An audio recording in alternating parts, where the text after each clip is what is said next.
nima ekan bu o'zi? Ayol kishi edi, ayol kishi. To'xta. Yuringlar, to'xta. Davay. To'xta, davay. To'xtatin. Sen nima qilyapsan boshqa? Sen nima qilganga boshqa? Bollar siz sizga bir ibodat.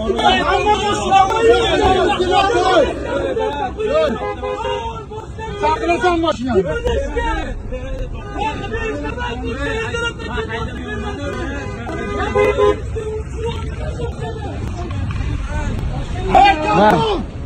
Shuncha mashina rasvo chiqarib kelyapman.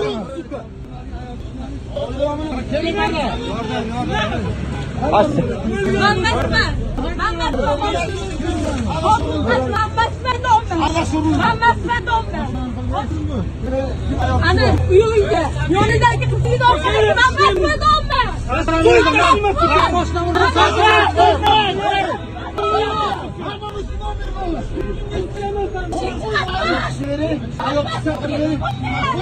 Ayol kishi chaqirmaydi.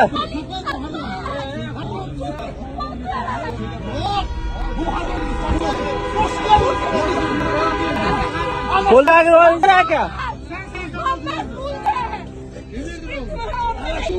Gördüm ben maşinayı. Benimkine vurup gideceğim. Ben kör kelyapman. Hayır olmasın. Görüp durup koyacağım. Gideriz. Davay. Mana. Böyle or. Maşinaya koyacak kesip girer Mashina.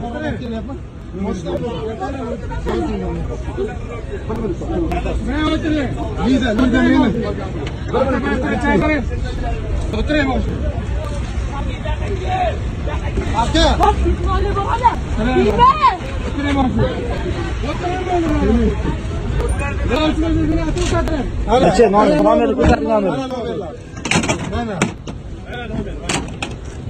Mana. Shuncha mashina rasvo chiqarib kelyapti.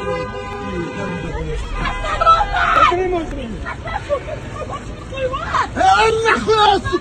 Ne sizden yapıyorsun? Haram. Haram bile. Haram. Boşuna gitsin. Haram.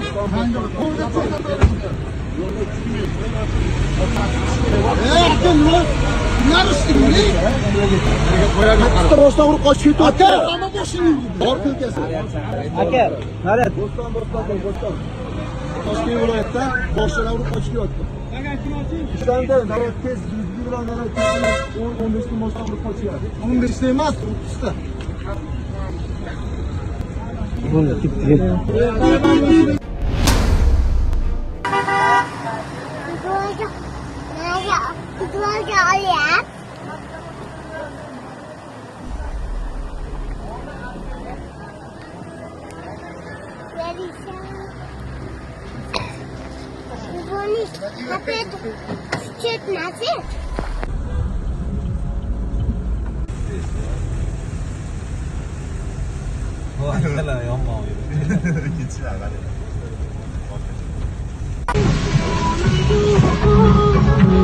Andijonda suv bosdi.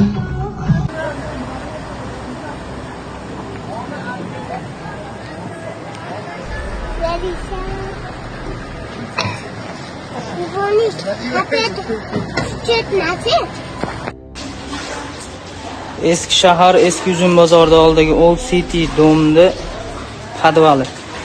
Bironta mas'ul shaxslar bormikan? Tortib yuborish kerak.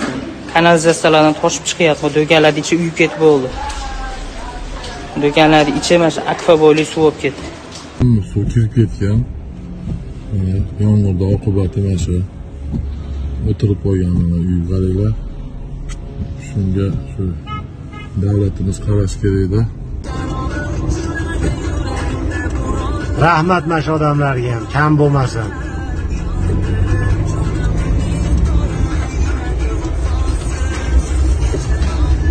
Bak suvni qani.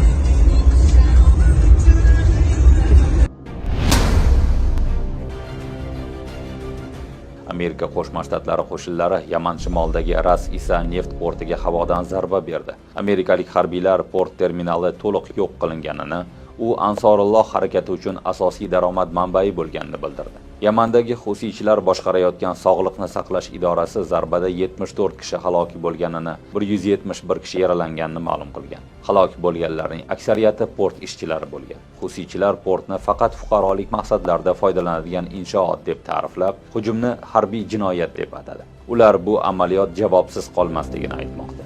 Zarba ortidan Isroil o'z hududiga Yamandan otilgan raketa urib tushirilganini e'lon qildi. AQSh prezidenti Donald Trump martda husiychilarga qarshi havo amaliyoti boshlashni buyurgan. Ammo AQSh hozircha ularning hammasiga himoya maqsadida qilgan hujumlarini to'xtata olmadi. Washington hozirda husiychilarga qarshi quruqlikdan amaliyot olib borish va uni qo'llab-quvvatlash imkoniyatini muhokama qilmoqda.